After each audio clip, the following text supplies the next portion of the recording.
At this time, I'd welcome Norman Grenier. Thank you. Thank you, Linda.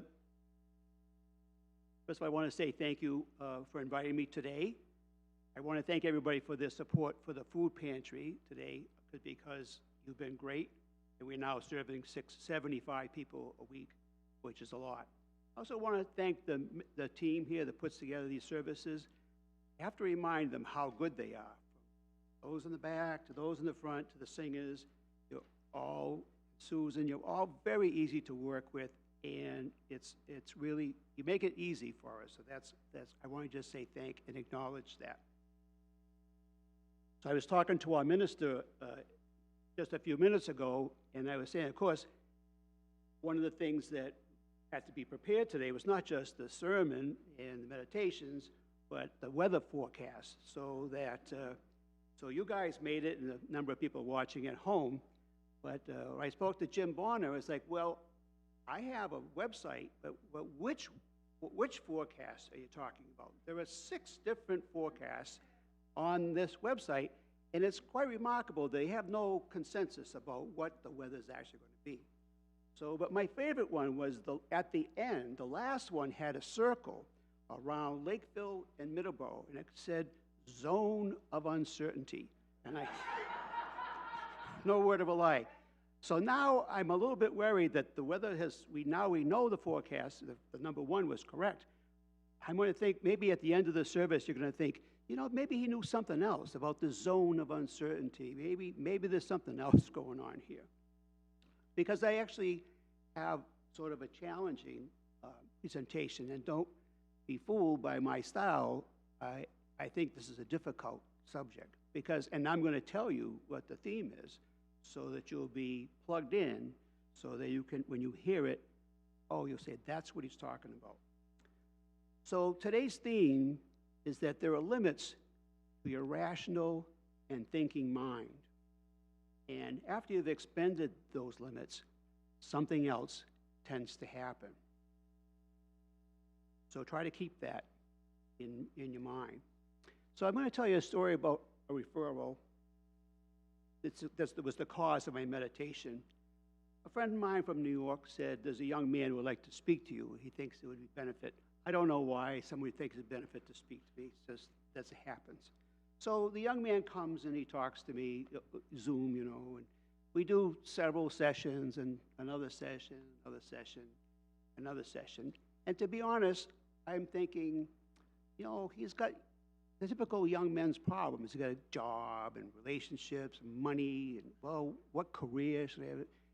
And I'm thinking, I don't know why it comes. I don't feel like I'm helping this person at all, honestly.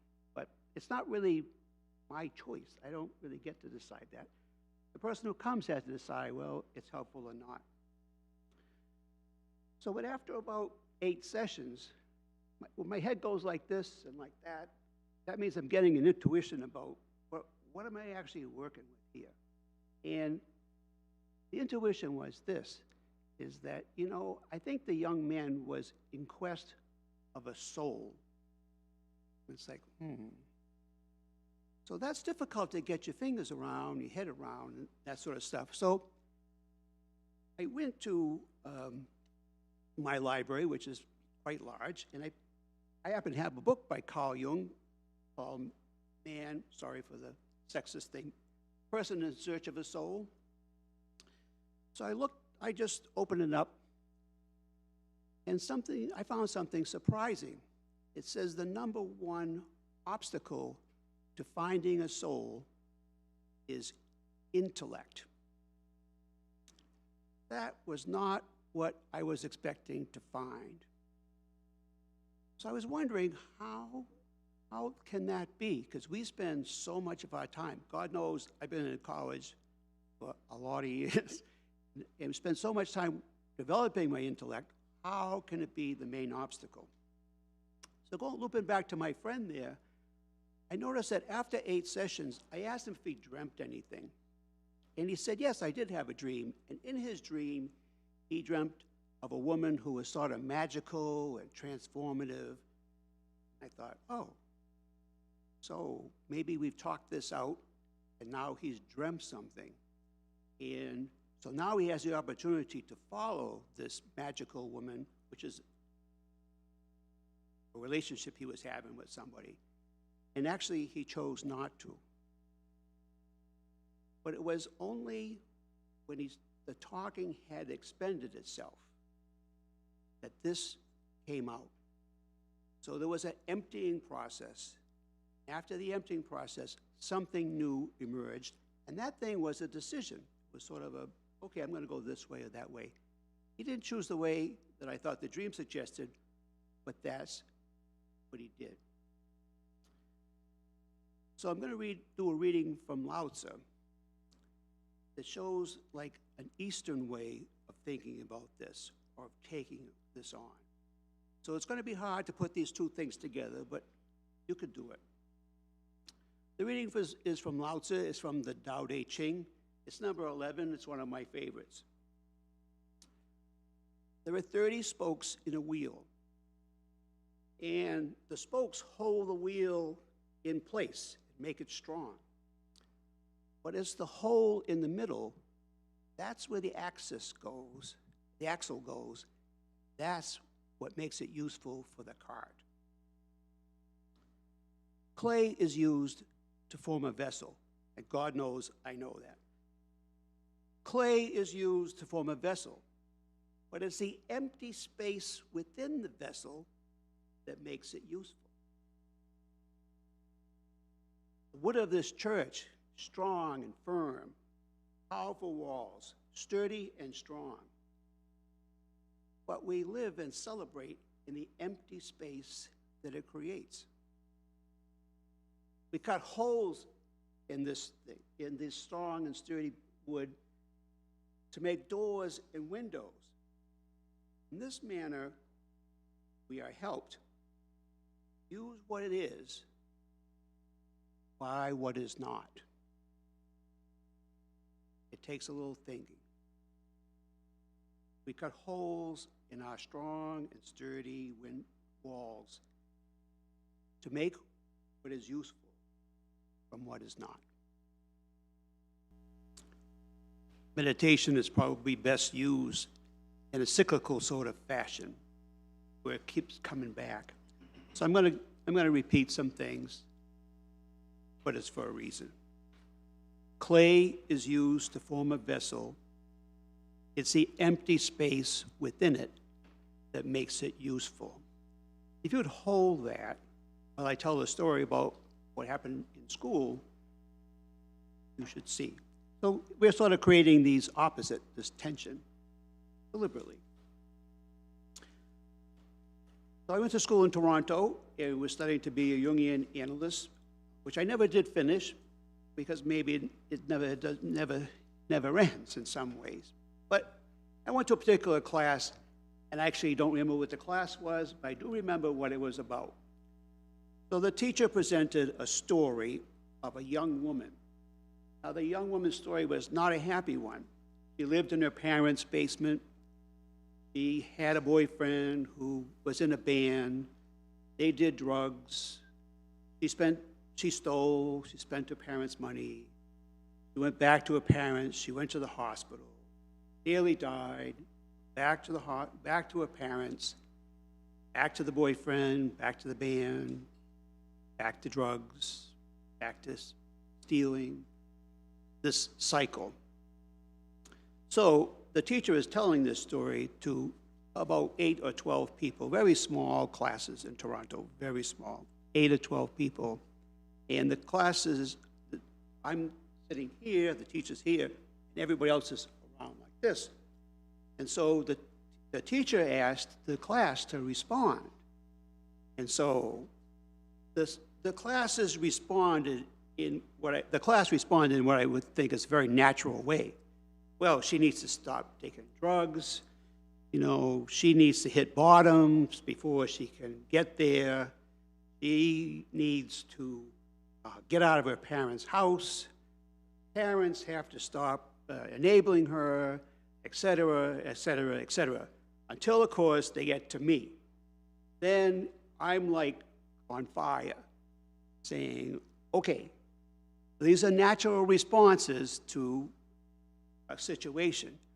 But you're all studying to be analysts, and not one person has suggested that we actually talk to this person.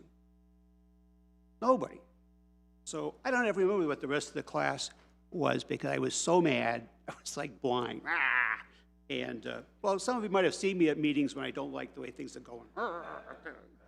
So I think I got everybody's attention. Well, the interesting thing happened is that somebody I know said a young person wants to talk to you. Again, it's like, right, okay, he wants to talk to me. So he comes and he says, I'm coming out to see you today because my mother wants me to be here. Okay? And he said, last week I just got out of detox. So, in my mind, I do this calculation. Okay, I can't help it, it's automatic.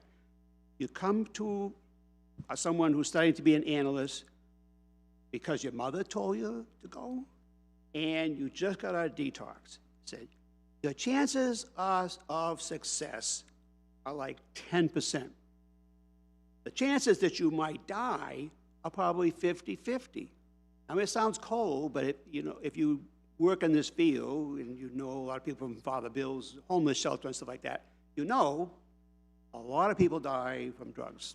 It is a fact. It's an ugly fact, terribly sad. So the most interesting thing was, though, the way he began speaking to me. He said, my father says I need to get a job. My mother says I need to do this. My sister says I need to get rid of my friends. My friend says I need to switch drugs. It's like, okay, I feel like, okay, this is deja vu all over again. It's like, I've sort of been here, okay? Everybody's saying, do this, do this, do this, do this. Don't forget, our theme is how can the rational mind block your soul? So I didn't need very long to think about this. So I said to him, well, I either got good news for you or bad news. I said, I don't know what you're supposed to do. But I do know one thing. I said, you need to tell me what you're going to do. Oh. So I know, when I think back on it, I think, okay, this young man's life is in the balance. But you're on the spot, and there's no help. Say things like that. Say, okay, you're going to tell me. So, now this person was one of the most introverted persons I ever met. If he could go to a party and become the wallpaper, he would be very happy. He used to tuck his hands in like this all the time. Like, oh, I don't want to see that my hands in the world. So he was extraordinarily introverted, except in one place. When he came to my office, he would sit down, and he would say everything he didn't say all week long. He would talk for 25 or 30 minutes, 35 minutes sometimes straight. It's like, oh, okay. See, by changing the responsibility from you need to do this, you need to do that, another process took place. And this process was kind of like an emptying process, that no one had ever bothered to sit down with him for 25, 35 minutes at a shot and let him speak uninterrupted. But after he did this, well, you want to know what happened? It's like, well, you might ask, well, what did you do? And I honestly say, I don't think I did anything, except I had the capacity to listen to him for 35 minutes straight and follow what he was saying. So 2 years go by, because he's still coming to see me, and he says to me, well, how do you think we're doing? And actually, I don't like to tell people how I think we're doing. It's really not my judgment. But I said to him, well, when you first came here, there was you alive, and there's you dead. And you are alive. So I think that we are doing pretty well.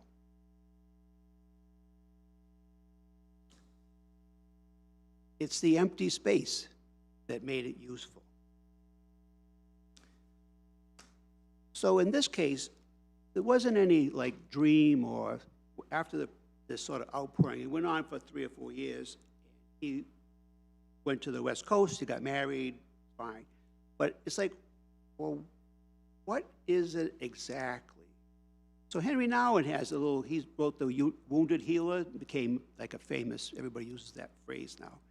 But he says, when people come to see you in your house, the house is always full of furniture. So when people come to see you, you should try to get all that furniture out of the way. Go back to our theme of create that empty space. And in the empty space, in the silence, because eventually, when it became the norm that people who come to see me speak for 25 to 45 minutes straight, one time 52 minutes straight, one time 1 hour and 20 minutes straight. It's like, okay, 1 hour and 20 minutes is beyond my capacity. But they need this emptying process, and then once the emptying process takes place, there's a silence. And in the silence, things emerge. So in one case, a dream emerged. In another case, this person, all he needed was someplace to unload. But in any effect, when the mind is clogged with thinking, or when everybody around you is bombarding you with opinions, do this, do that, do that, it is like a bombardment. Like they're being picked on. Do this, you got to do this, you need to do that. So that what happens is that a person just folds in and becomes defensive, and nothing happens. No change takes place. Only after a person has finished unloading do they have the capacity, I think, of experiencing something different. So what I'm saying is that once you've finished, the rational mind has its limits. And the limits of your rational mind are not the end. It is not the end. Beyond the rational mind, there's the imagination. There's myth, there's dreams, there's synchronicity, there's music. There are a lot of things beyond the rational mind. And if we cannot use the rational mind as our prison. So I was thinking, well, I did a summer service one time on, what irrational things that happened and like odd things that happened. And so I started making out my list. And when I got to 14, I thought, okay, well, that's enough irrational things. And so that was a whole nother service. But I'm just going to tell you one, for instance. And I'm going to tell you when Dave and I were at one of these places where they sell pottery, one of these festivals, and the person behind us was a palm reader and a tarot card reader. And so we said, well, we'd take turns and go overseas. So anyway, Dave goes to the tarot card reader and puts out his palm, and the tarot card reader says, oh, well, you have 2 strong feminine influences in your life. And Dave said, well, I'm married to a man, so that's not one. But we did adopt a daughter, so that, that's a strong feminine influence. So, and the palm reader says, no, you have 2 strong feminine influence in your life, 2 strong young girls in your life. And Dave says, no, we don't. Yes, you do. No, we don't. So, okay. So if you want to think of the palm reader as a charlatan, as somebody who's trying to rip you off, of course they would say, oh yeah, I meant 1. No, but she would not leave the fact that you have 2. So anyway, we left. And so it was Dave's birthday. I said, well, yeah, it was just a birthday present. Don't forget about it. So, 5 years go by, and Erin comes one time with a bag, with this little present, his diapers inside. He says, oh, I'm having a baby. And I thought, oh, yeah, I bet she's having a girl, because the palm reader 5 years ago told us there's something very important. Now, don't get this wrong now. Don't get me wrong that, okay, now we have to stop thinking and go to the tarot card reader or the palm reader. It's just that life has these interesting, kind of magical things happen, and we don't want to shut that down. One of the reasons why we do church and we have a set ritual is that's the idea, is to calm your rational mind. It's okay, we do this, we do that, and do that. So your thinking function goes like this a little bit. It relaxes. And the music may move you, hopefully the sermon may move you, or your own imagination may move you. But as your rational mind calms down, that is the opportunity for something radically new. So one of the followers of Jung talked to one of these palm readers, interviewed him, said, come on, tell me what it is. And finally the palm reader, this is in Switzerland, says, you know what? I already know. I just use the palm to calm my mind. Just use the palm to calm my mind, and something else comes through. It's hard to grasp, but I think in the New Year's season gives you like a good summary of what I'm talking about. I say this is not that easy to sort of like get, but the New Year's resolutions that we make is one of my favorite things. This is from your rational mind. Everybody's going to lose 10 pounds, drive slower, not drink so much, giving away too much maybe, but do this, do that, do all these nice things, volunteer, do more stuff. And usually that lasts, it's probably already gone. What is it? It's the 7th, it's probably already gone. So that's the rational mind saying, this is what you got to do, this is what you got to do, this is what you got to do. It's like, yeah, well, yeah, we already know what we got to do, it just doesn't work. But what does happen during the holiday season? Okay, so I went to college for 10, 12 years, I don't know, a lot of years. But what do I do during the season? I watch the same programs over and over. I watch Elf and Rudolph, and I wrote them down someplace. I don't know where I wrote them down, but you know what I mean. You go to those same old things. It's a Wonderful Life, It's like this, and you sing Christmas songs, the same Christmas songs over and over again. It's like that's telling you there's something about the human being in your totality that loves myths. Rudolph the Red-Nosed Reindeer, Santa Claus, It's a Wonderful Life. There's something about the person that's a spontaneous myth-making. It is something that your imagination is alive. You just need to let it live. And I think that the theme today is okay, as we can try to calm our rational minds down and maybe hold back on some of our opinions, maybe something else can happen.